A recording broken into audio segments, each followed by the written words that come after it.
Good afternoon, everybody. Tammy from Homesteading in the City with Tammy. Today we're in the kitchen again, and we are going to be talking tomatoes. If that is something that interests you, stick around. Okay, so before we get into talking about tomatoes, I wanted to welcome everybody to my YouTube channel. Thank you for all your new subscribers that I have seen out there. I really appreciate it. For those of you who've been here from the beginning, I really appreciate you coming by each week and watching the videos that I put out. It means a lot to me. If you have not subscribed, please consider doing so. It does benefit me by you subscribing to my YouTube channel.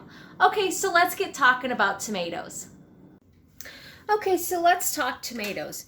Tomatoes, when you are processing them down, this is the consistency that you need for your tomatoes. For cooking them down to making all kinds of things. You need to get it into a puree form, preferably without the seeds. You can use the skins if you want to. They do break down. Sometimes some of the skins are a little tougher than others, but they do break down. Especially if you're using one of those emulsion blenders, the hand blenders, they will break the skins down a lot easier than just cooking them down. But this is the state that you need to be able to make spaghetti sauce, pizza sauce, tomato paste, tomato soup, tomato juice, ketchup, and barbecue sauce. You would need this to start out with doing all of those processes. Now, recipes for all that kind of stuff is in the blue ball canning book that I've showed you previously. They have recipes for all of that stuff. You have to decide what is going to be the best for you. If you go through a lot of ketchup, it's probably not going to be beneficial for you to try to make your own ketchup, just because it's going to take a lot of tomatoes. This is 2 8-quart baskets of tomatoes already squished down. This is a 16-quart pot and it's not full yet. By the time I cook this down, when I am done, I will have all 4 quarts of those tomatoes cooked down to less than half this pot by the time I'm done. So when you're looking at something like that and you are looking at making ketchup that you're going to go through on a really fast pace, it's probably beneficial for you just to buy it at the store. You want to make stuff that you use but not use it so fast that it's going to take a ton of tomatoes to make. Now, like last year, I ended up not getting tomatoes from my garden. They just didn't produce very much. So I ended up buying 2 bushels of tomatoes from the local farm stand. And I did diced tomatoes, and then I actually made tomato sauce. So I don't need all the tomatoes that I'm getting this year is not something that I really need. But now it gives me a chance to try to make things that I've never made before, like the tomato paste that I've made. That is one of those things that it's just, I had never made it before. It was a process I tried. It's kind of cool that I can make it. This is going to be put into pizza sauce. And I'm probably going to also divide it once I get it cooked down quite a bit. Divide and put some into pizza sauce and some into small jelly jars of spaghetti sauce, because I need a little bit more for spaghetti sauce when my son comes over for dinner than when it's just me and my husband.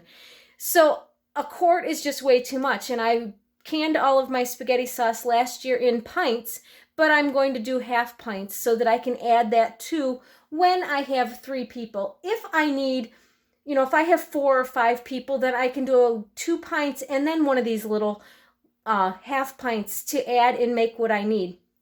But this will give me a little bit of space to make different, to adjust it a little bit so that I don't have a ton of stuff left over to have to use or eat as leftovers. But the base is the same. When you are cooking and making all that stuff, you have to start with tomato puree like this. So this is a benefit to be able to do all kinds of different things with tomatoes. The other thing that you can do with your tomatoes is you can just take your tomatoes and dice them up, or like these tomatoes, cut them in half and do stewed tomatoes. Usually you would want to blanch them and get the skins off of them so that you don't have the tomato skins on there when you put them in the jars. But it's just putting them in, getting the skins off, and packing them in a jar. When you put your tomatoes in a jar and they're sliced up or they're blanched, they get a little juicy. So you don't have to add water with them. The tomatoes are going to give you the juice that you need to cover what is in your jar. So you can also take your tomatoes and just can whole tomatoes so that you have them to use in whatever you're going to use. You know, put them through the blender, blend them up, and put them in your soup or whatever. I do a lot of diced tomatoes because I use those in my soups, in my goulash and stuff like that I make. So those are things that you can do with your tomatoes on top of just this. But I'm also probably going to, since I know I'm going to have a ton more tomatoes, I'm probably going to also maybe try to make a batch of barbecue sauce this year, because I have not found a barbecue sauce in the store that I absolutely love. We have a lot that we like, but we have nothing that we have found that we absolutely love. There's certain flavors in one sauce that we like, certain flavors in another that we don't like, but we like everything else. So I'm going to probably try to find some recipes for making my own barbecue sauce and see about making that this year. Since I have all the extra tomatoes, it will allow me to cook it down and to actually make some tomato sauce. So I'm looking forward to doing some different things with tomatoes that I've not had the chance to do because I didn't have I didn't have the extra tomatoes to do what I wanted to do. I had enough tomatoes to do what I needed to do. But since I bought tomatoes last year and did diced tomatoes in tomato sauce, I don't need these tomatoes that I got this year. And like I said, my garden has been very plentiful this year with tomatoes and cucumbers and stuff that I've been able to make different things that I have never made before, which is really cool. And trying things to see that, oh, yeah, that takes too long to make. It doesn't benefit me to make that. I can buy it cheaper at the store. So those are the things that I'm learning as I get older with and more canning experience under my belt. Certain things that I've decided that it's not worth for me to try to make. Just like I could probably make ketchup, and it would most likely taste relatively good. But we use so much ketchup, it's not beneficial for me to make ketchup. The other thing is I made one year tomato soup. I didn't like the recipe of the tomato soup. We didn't eat it. We just didn't like it. So that was one of the things that I won't make again. But just trying things so you know what it is you like, what it is you don't like, so that you can have in your pantry things that you're going to use. Not things that are like, oh, well, I'll get this, I'll make this, but then you never use it because you don't like it. The whole point of canning and preserving is to do stuff that you like that you're going to use. It's a good skill to have, but you don't want to can everything or preserve everything that you have if it's not something that you're going to eat. So you need to take the time to think about what it is you're canning so that you can use everything that you can.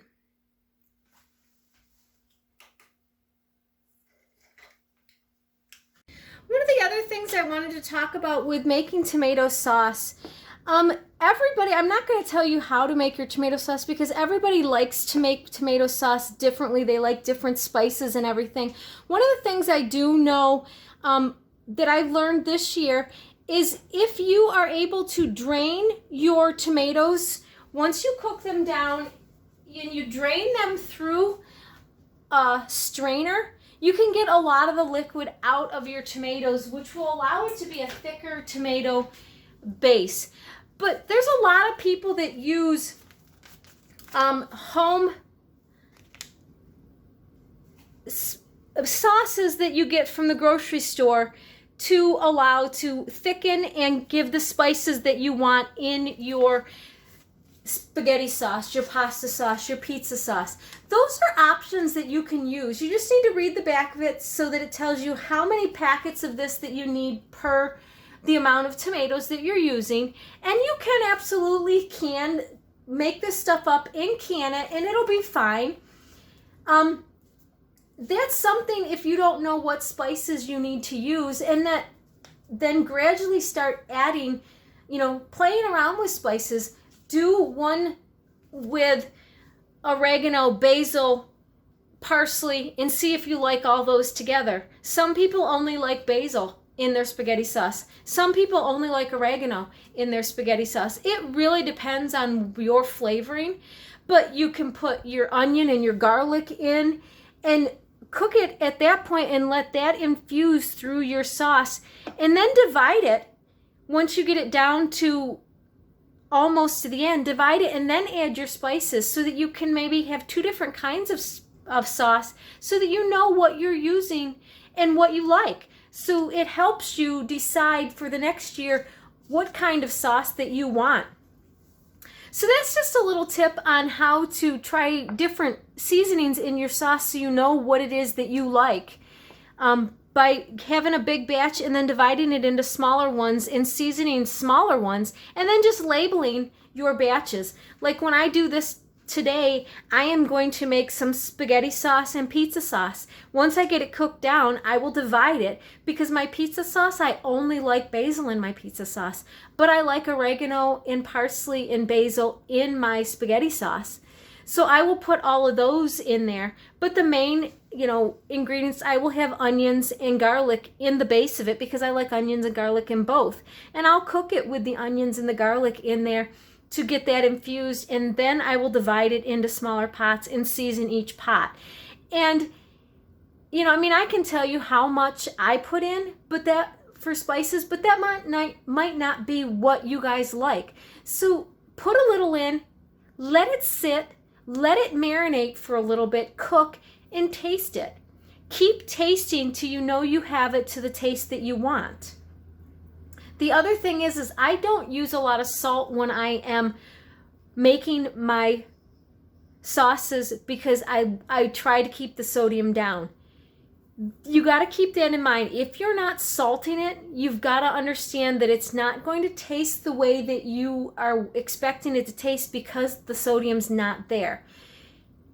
So you might have to put some salt in it. But if you are going to use salt, please remember to use canning salt so that it doesn't have any adverse effect when you can it. If you're going to use it right away, it doesn't matter. But if you're going to process it, you do need to use canning salt.